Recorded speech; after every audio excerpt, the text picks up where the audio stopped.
नमस्कार दोस्तों, guide of math में आप लोग का बहुत बहुत स्वागत है। मैं हूं आप लोग का दोस्त अभिषेक और दोस्तों आज की वीडियो में मैं आप लोगों को जीएसटी एडजस्टमेंट्स के बारे में बताने वाला हूं। जीएसटी एडजस्टमेंट्स की ये पहली वीडियो आप लोगों को काफ़ी इंटरेस्टिंग लगने वाली है क्योंकि जीएसटी एडजस्टमेंट के प्रोसेस के बारे में बताऊंगा। तो जैसे जैसे आप लोग आगे जाएंगे इस वीडियो में वैसे वैसे आप लोगों को जीएसटी एडजस्टमेंट प्रॉपर तरीके से समझ में आ जाएगा। तो आज मैं आप लोगों के लिए केस 1 लेकर आया हूँ। अब केस 1 में जीएसटी एडजस्टमेंट में क्या है आइए चेक करते हैं। तो दोस्तों मैंने यहाँ पर एक एग्जाम्पल प्रिपेयर किया हुआ है आप लोगों के लिए, देखिए ध्यान दीजिएगा। देखिए पूरा एग्जाम्पल आप लोगों के सामने है, एक बार चेक करते हैं और क्या क्या एंट्रीज इसमें मुझे पास करनी पड़ेगी ये सारी एंट्रीज मैं आपको दिखा रहा हूँ। साथ में मैं आप लोगों को ये भी दिखा रहा हूँ कि इसमें एडजस्टमेंट्स कितना बनेगा, सब कुछ इसमें पूरा क्लियर करेंगे। सबसे पहले आप पढ़िए, यहाँ पर आपके पास 4 क्वेश्चन हैं। एक परचेज मैंने की है जो कि 1.5 लाख रुपए की है और वो इंट्रास्टेट परचेज है, और दूसरी परचेज के बाद मैंने फिर की है सेल, और सेल 3 लाख रुपए की है जो कि 15 अप्रैल को की गई है। उसके बाद आप लोगों ने एक सर्विस परचेज की है जिसके लिए आपने पेमेंट की है, यह है कंसल्टेंसी फी, और उसके बाद आपने एक फर्नीचर परचेज किया है जिसके लिए भी आपने पेमेंट की है। तो यहां पर आप लोग 3 तरह की परचेजेस कर रहे हैं और 1 तरह की सेल्स कर रहे हैं। ओके, अब देखिए दोस्तों यहां पर यह भी है कि मैंने यहां पर जीएसटी के रेट भी डिफाइन कर रखे हैं। तो बेसिकली अगर आप देखें तो मेरी जो पहली परचेजेस थी उस पर जो जीएसटी का रेट मैंने डिसाइड किया है वो है 5%। उसके बाद जो लीगल कंसिडरेशन यानी लीगल सर्विसेज है उस पर जो रेट है वो है 18%, और उसके अलावा बात करें फर्नीचर परचेज पर तो वो है 14%। ओके, यानी कि 28%। ओके, तो यहां पर आप लोग के पास रेट भी स्पेसिफाइड है। उसके अकॉर्डिंग अगर देखा जाए तो हमारे पास एंट्रीज क्या बनती है, अगर आप देखें तो मेरी पहली एंट्री 14 अप्रैल को होगी जो कि होगी परचेज करी है मैंने 1.5 लाख रुपए की। उसके बाद इस पर इनपुट सीजीएसटी, दोस्तों याद रखिएगा जब भी आप परचेज पर जीएसटी लगाते हैं तो उसे इनपुट सीजीएसटी का नाम दिया जाता है, और इनपुट एचजीएसटी और इनपुट आईजीएसटी। अभी आईजीएसटी तो लग नहीं रहा है क्योंकि ये इंट्रा स्टेट परचेज है, यानी सिंपल सी बात है विद इन स्टेट परचेज कर रहे हैं, यानी उसी शहर में परचेज कर रहे हैं जिस स्टेट में आपने जीएसटी नंबर ले रखा है। तो बेसिकली इनपुट सीजीएसटी और इनपुट एचजीएसटी यहां पर लगेगा। तो अगर आप इनपुट सीजीएसटी और इनपुट एचजीएसटी यहां देख रहे हैं तो इसका मतलब आपने जो परचेज की होगी वो लोकल परचेज की होगी, यानी विद इन स्टेट परचेज की होगी।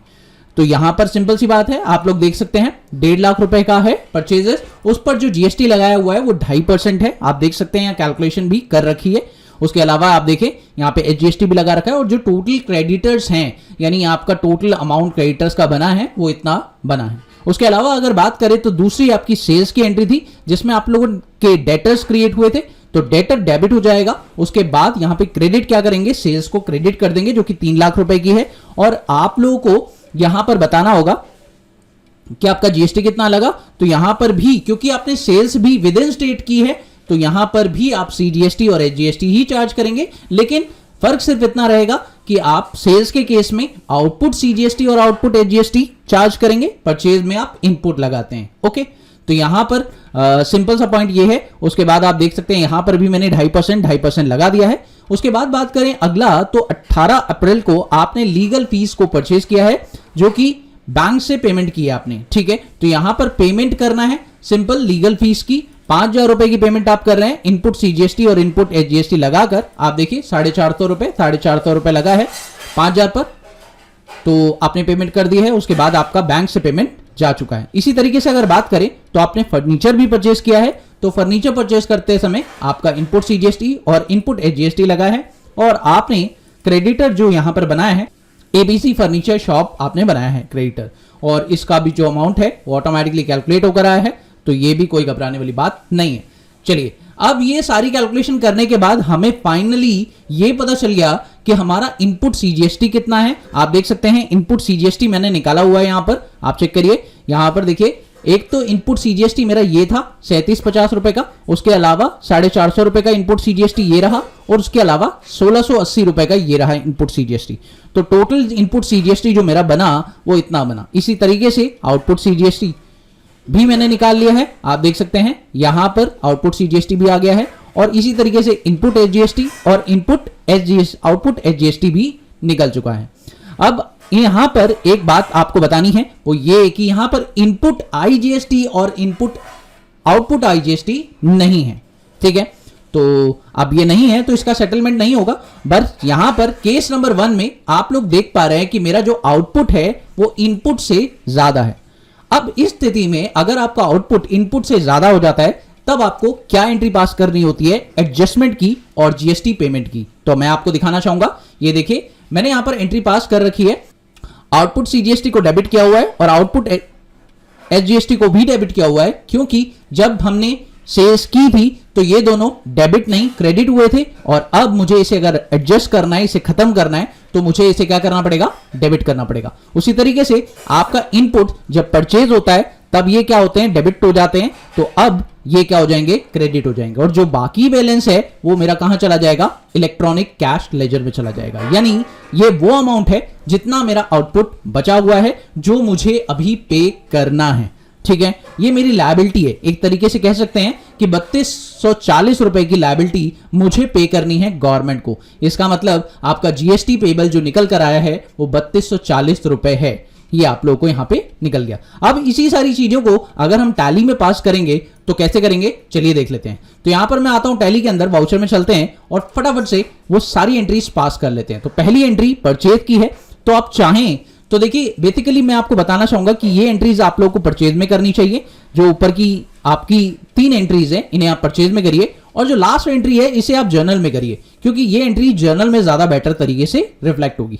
तो चलिए इन एंट्रीज को हम लोग कर रहे थे। सबसे पहले परचेज की एंट्री मैं परचेज वाउचर में करूंगा, तो यहाँ पे परचेज खोल लिया मैंने। अब यहाँ पर इनवॉइस नंबर तो मेरे पास नहीं है फिलहाल, डेट की प्रॉब्लम यहाँ पर आएगी क्योंकि मेरे पास अभी ये लाइसेंस मोड नहीं है, तो यहाँ पर डेट्स मैं नहीं डाल रहा हूं फिलहाल। यहाँ पर मैं क्या कर रहा हूं, 1 और 2 अप्रैल को ही एंट्री पास करूंगा। तो चलिए फटाफट से यहां पर सबसे पहले हम लोग एंट्री पास कर रहे हैं यहां पर परचेज की, तो परचेज हमने कर ली है। यहां परचेज अकाउंट के लिए आप लोगों को क्रेडिटर लेना होगा, तो क्रेडिटर मेरे पास बने हुए हैं, ये लिखिए मैंने यहां पे क्रेडिटर ले लिया। उसके बाद कंट्रोल ए करते हैं और यहां पे परचेज अकाउंट लेने के बाद मेरे पास प्रोडक्ट का नाम यहां पे नहीं गिवन है। अब दोस्तों यहां पे प्रॉब्लम यह है कि प्रोडक्ट का नाम ही नहीं गिवन है, तो अगर प्रोडक्ट का नाम नहीं गिवन है तो आप कैसे बताएंगे। तो यहां पर आपको कोई आइटम तो पता नहीं, तो भाई अब कैसे करें। परचेज में एंट्री करने का सिंपल ये मेथड तो तभी आप यूज कर सकते हैं जब आपके पास आइटम का कोई डिस्क्रिप्शन हो, आइटम कुछ पता हो। लेकिन यहां पर तो आप लोगों को सीधा अमाउंट बता रखा है, आपको आइटम के बारे में कोई जानकारी नहीं है कि आइटम कितने का है। तो आपको क्या करना चाहिए, यहां पर कंट्रोल एच करके आपको एज वाउचर मोड भी ऑप्शन मिल जाता है, तो आप एज वाउचर मोड में भी एंट्री पास कर सकते हैं।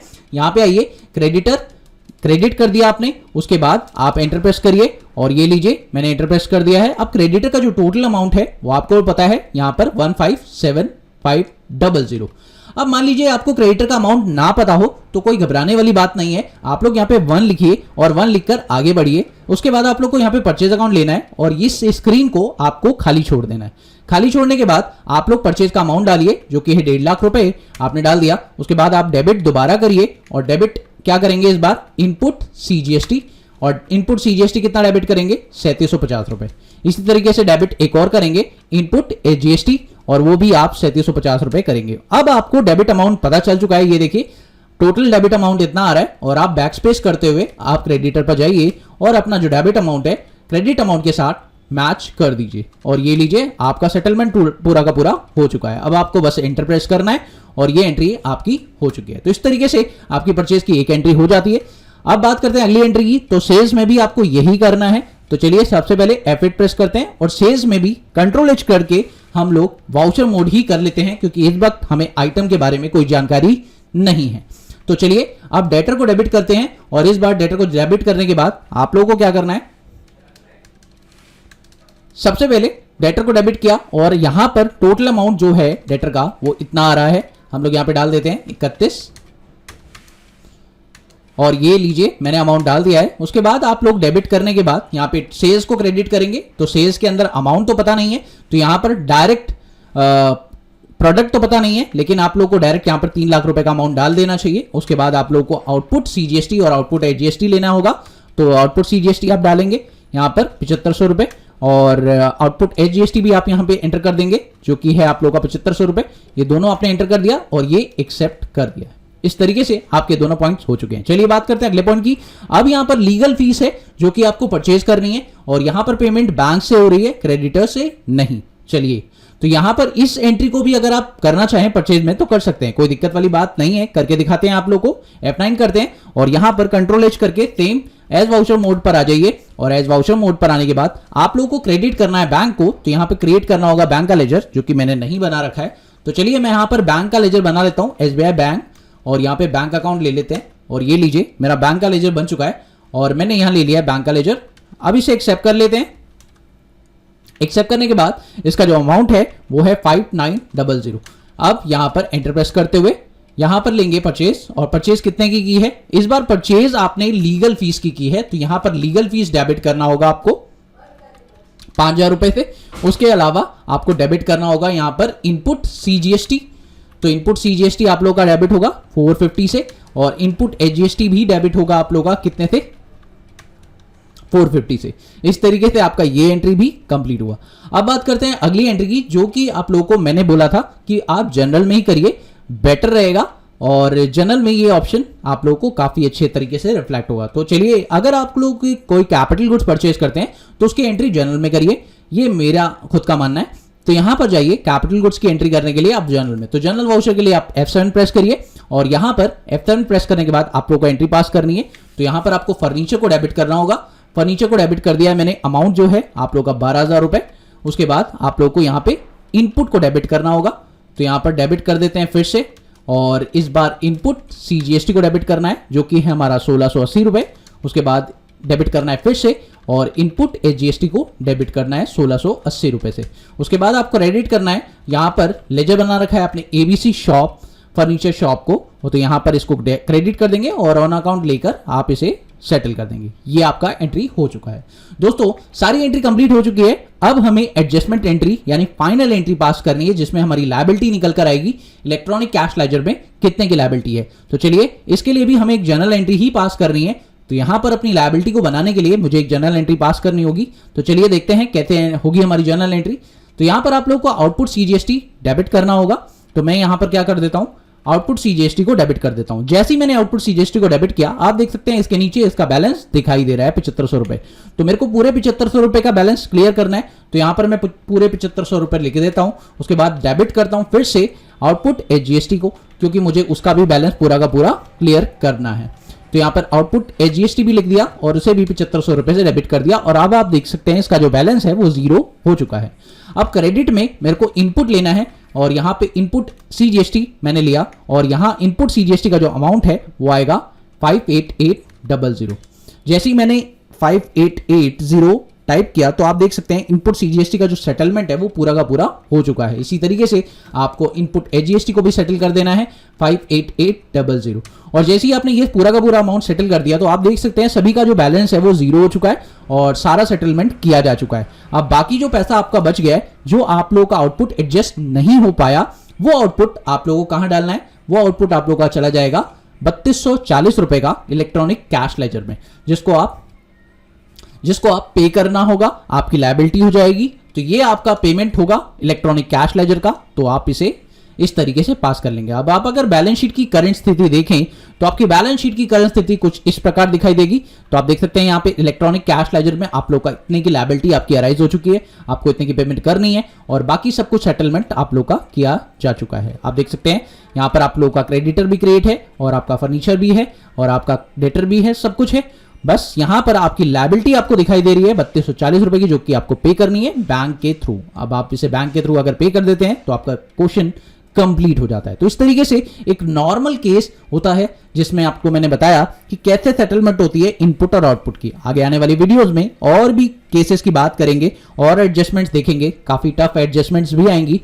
तो देखते रहिए आगे की वीडियोस को भी, इसी सीरीज को फॉलो करते रहिए, तब आप पूरी तरह से सीख जाएंगे कि इनपुट और आउटपुट का एडजस्टमेंट कैसे किया जाता है। तो मुझे उम्मीद है कि आप लोगों को ये सारी वीडियो समझ में आ चुकी होगी। Thank you so much for watching this video. Have a wonderful day दोस्तों। Happy learning. बाय।